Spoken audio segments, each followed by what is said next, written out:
Okay, so yun, feature natin yung mga figure, mga bust figure dito sa Meloneta. Ayan, dami nila oh. Ito, nakita natin si Apolinario Mabini kanina. Ito naman si Jose Maria Panganiban. Naku, wag sana ako malobat. At dumilim ang aking camera.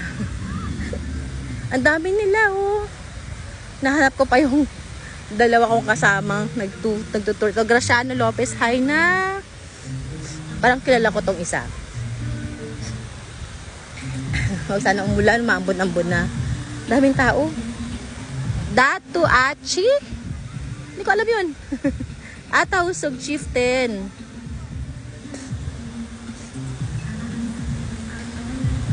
Next tayo. Ito naman si Diego Silang. Okay, asawa ni Gabriela Silang. Diba nakakatawa? Parang ngayon ko lang nakita ito. Or maybe because hindi ako madala